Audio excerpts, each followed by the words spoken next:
Well, welcome to Focus Today, and today is a very special program. We are standing by, and we're actually going to go live now out to the Don Jones Memorial Park, where Representative Dennis Richardson is currently announcing his candidacy for governor.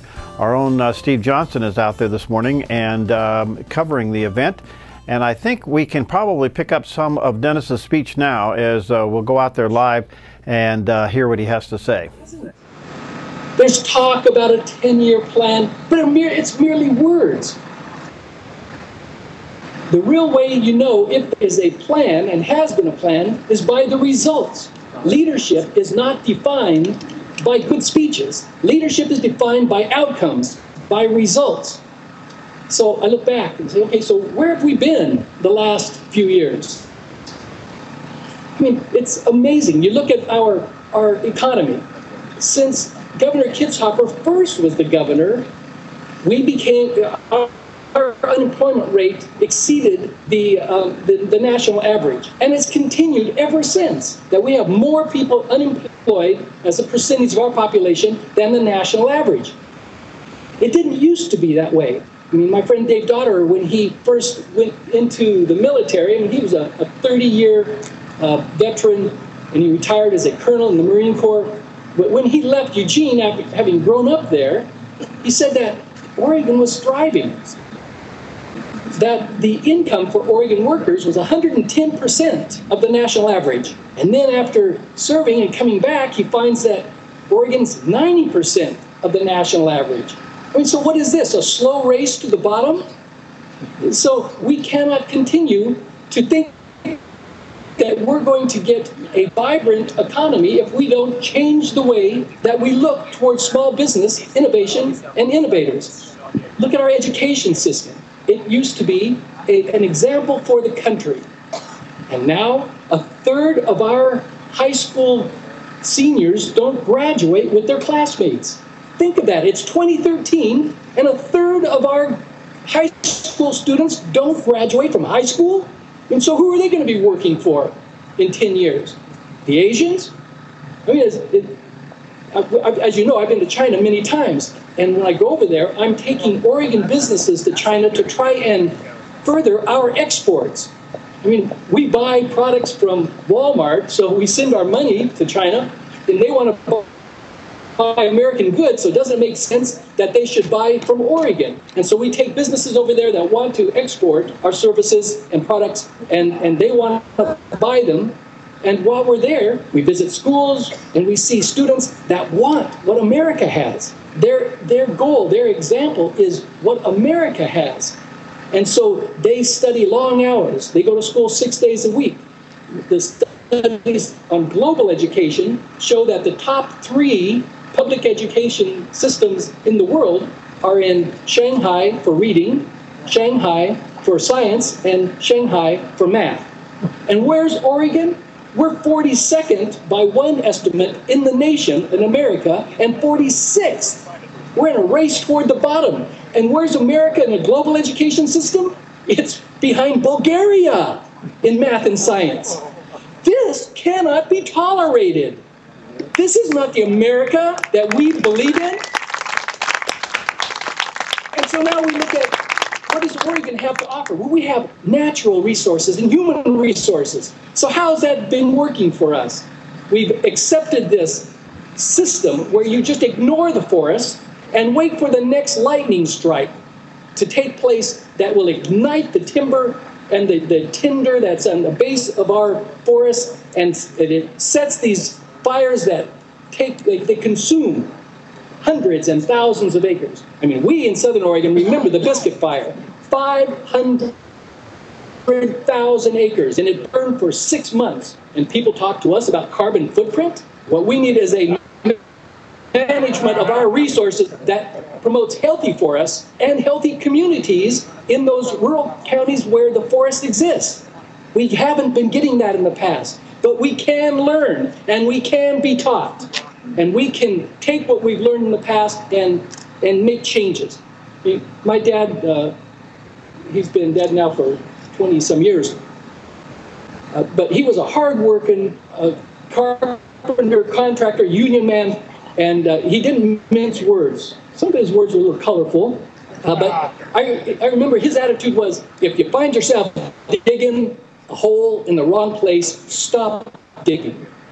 I mean, what could be more simple than that? Oregon has been digging itself deeper and deeper in the wrong place, and it's time for us to stop digging. Right. Now, Right. for that to happen, we not only need to know what we want to do in the future, but we have to be able to implement that plan. And so if you've read the recent newsletters, I've talked about a plan for Oregon's future. I mean, what kind of plan can we have? What can we do to help bring about a transition from where we are to where we want to be? John Kennedy once said, it's not for us to essentially, paraphrasing him, it's not for us to place the blame for the past, but it's for us to focus on the future. And that's what we're about. Let's focus on the future. And so what could the future for Oregon be? I mean, just imagine what we could accomplish by the end of this decade. And we didn't get here overnight, and we're not going to turn this around overnight. But we need to have a plan for Oregon's future, and we need to be able to implement that plan. I mean, imagine Oregon with a robust economy, again, where jobs are plentiful, where we have a national reputation as being a land of opportunity, and where we welcome entrepreneurs and inventors and innovators. And we say, come to Oregon so that you can be part of not only the beauty that we have, but that part of the spirit, this pioneer spirit of self-reliance, hard work, and success. I look at Oregon, I mean, in 1938, Paul and Marie, let me see what, I got to come up with their names again because, okay, it's Lamfrom. Paul and Marie Lamfrom, in 1938, this is the beginning, I mean, this is in the midst of the Great Depression. They opened up a business, and it was a hat distributorship.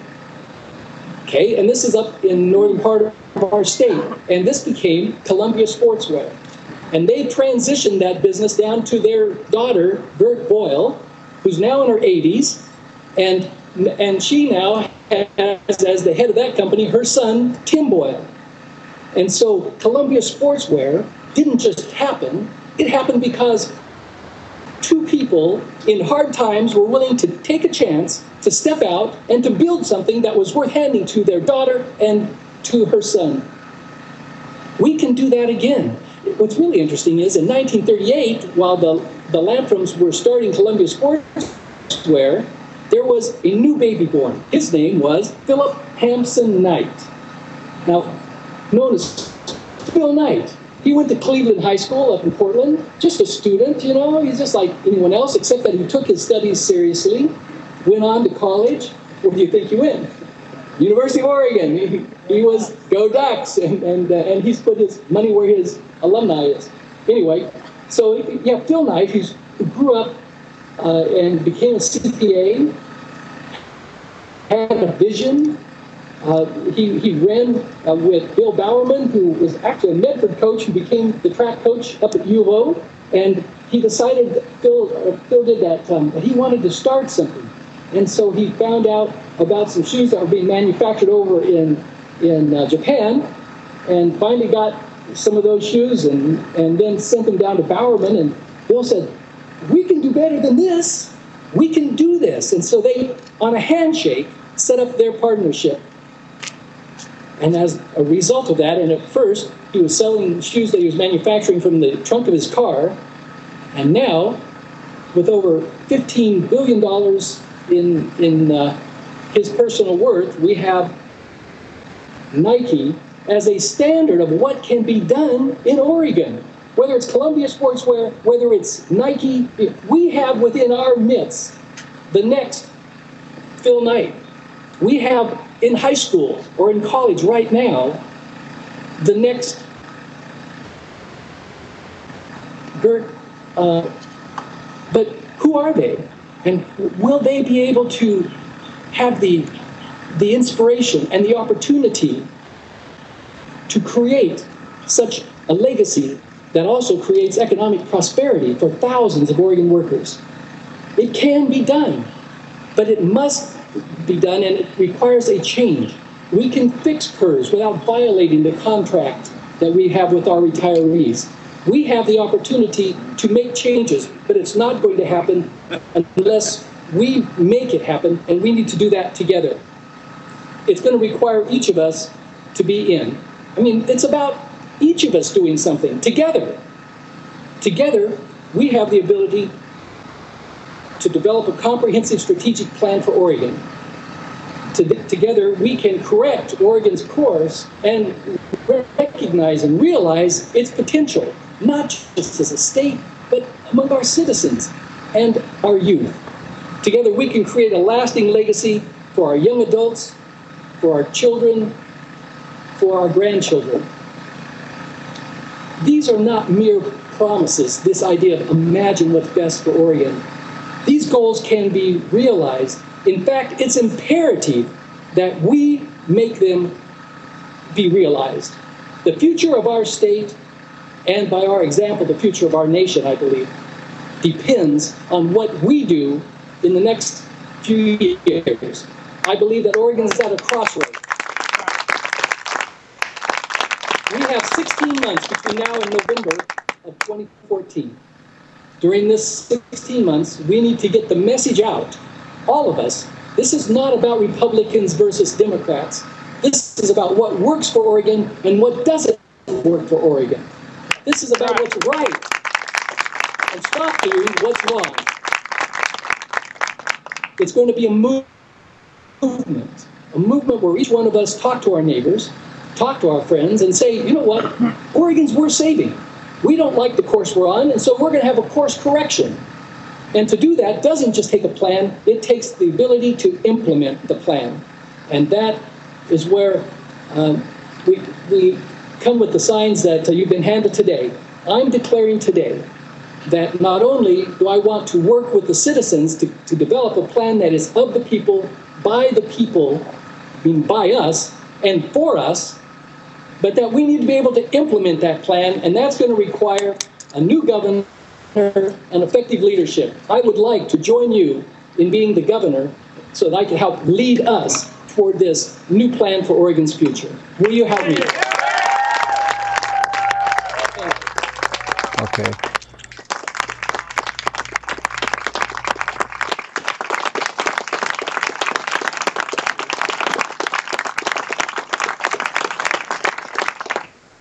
We have a new dawn. It's a new day. We're charting a new course for our state, and it's going to take each one of us to help make that happen. We are Oregon. We are the people. It is through our vote that we can make change. Change that we really can believe in. Change that will lead us to... Well, there you go. You've heard the announcement that Dennis Richardson, representative from Central Point here in the Southern Oregon region, has announced his candidacy for governor of the state of Oregon, which now starts the 15-month campaign. We'll take a quick break. We'll come back, and our own Steve Johnson will get, he's there on the scene live. We'll talk to him about some reaction and some interviews when we come back.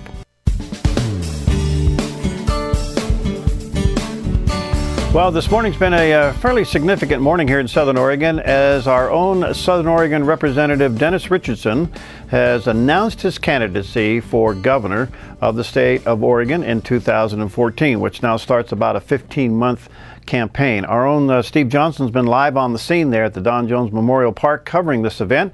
And Steve, you got some reaction to today's announcement.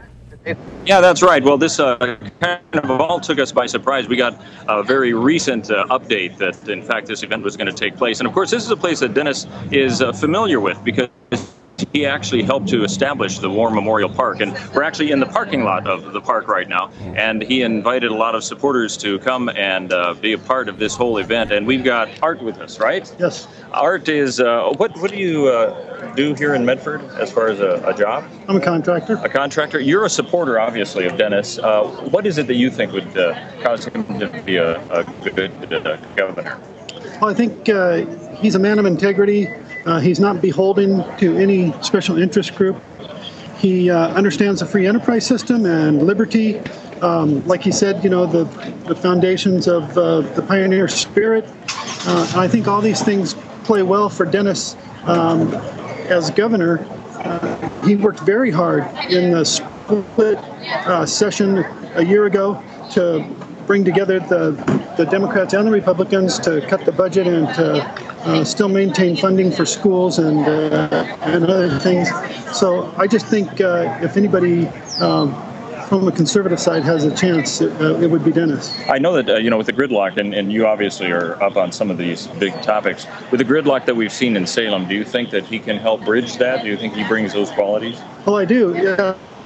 If he can get in there, he can definitely bridge that. We've already seen that, like I talked about in the previous session, the session previous to this one, where we had the 50-50 split, and the leadership was split on the committees and different things like that. I think Dennis was instrumental in getting things done. He's not a grenade thrower and a rabble rouser, but he's a man of great conviction, and I believe he does what's best for Oregon in the long term first, and then that's how he keeps his integrity intact, because he's not pandering to any one or many special interests. All right. Well, thanks. I appreciate that. And you'll be supporting him, obviously, won't you? I will. Okay. Very good. We also have Bill, who is with us. Bill Walsh, right? Right. Correct. And how long have you been an Oregon resident, or maybe a Central Point resident? About 13 years. 13 years. So Actually you've seen from Grants Pass, but yeah. And Grants Pass. Oh, okay. So you came down to for this event then? Right. Okay. And you were in the audience there. Correct. What did you hear that you particularly liked? Well, I liked his ideas. I like Dennis from the standpoint that, as Art said, his integrity, his straightforwardness, his willingness, and his ability to communicate with us as constituents. But I got one of the things that I am strongly in support of, and one of the reasons why I like Dennis so much is he will bring a Christian attitude to the job, and he is a strong Christian man. And he believes in Jesus Christ, and I am a strong supporter of that.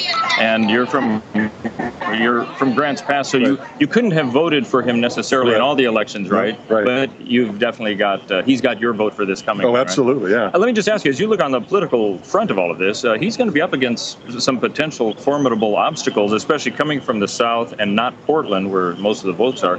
Is this going to be an uphill climb, do you think? I think it is. It's definitely going to be an uphill climb. But again, I think, in my mind, that if we can get a lot of the Christian community, the churches throughout this state, to vote and vote their values, and they'll end up voting for Dennis, and we'll have a strong Republican Christian governor. All right, Bill, thanks for being here. Appreciate it very much. Okay. Bill and Art, just two of the individuals who were here. I would say there were probably, Perry, I'd say there's probably 50 people here who came out early to support him, and clearly they knew ahead of time before we did, because they've already got the signs that say Dennis Richardson for governor. Right. All right. So great reception. He said some interesting things about the state, Steve, and how broken it is. I think I also recall that this last legislative session, compared to the one previous where it was split in the House, he basically gave this last legislative session an F, and pretty much pinned its failures on the governor. Yeah, well, and that, of course, as you have said before, is such a juxtaposition to the previous session, which was more equal Republican and Democrat. So we'll have to see how this flies. He's heading, literally talking about flying, he's heading to Portland, Eugene, and Bend today to make these announcements as well. And I'll be fascinated to see the kind of response that he gets in Portland as well. Because, I mean, as you have well known in the whole political structure of the state, this is a part of the state that needs as many votes as it can get, because Portland is just so strong right there. So we'll have to see what kind of reaction he gets up there. But this is the first announcement on the road today. All right, and then Eugene, Portland, and Bend is still ahead of him today, so he's got a fast track to go. I found it interesting he's not going to Salem, which, of course, is the state capital, so that's fascinating. Yeah, that is. And apparently, we do, I've been told that we will be getting Dennis Richardson here in just a moment, so if you want to get your questions ready, we're going to be able to drag him over here to our... He's coming up behind you now, so why don't you turn around and grab him? Hey, good to see you. Good to see you, Dennis. Hey, Dennis, this is Richardson joined us. Just read your speech live. You can come up here just a little bit more.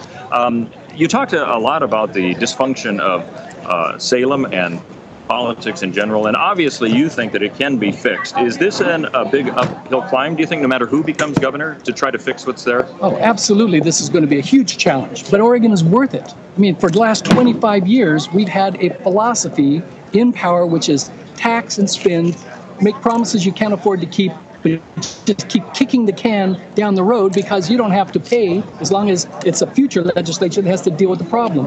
The reality is we're coming to an edge, a cliff.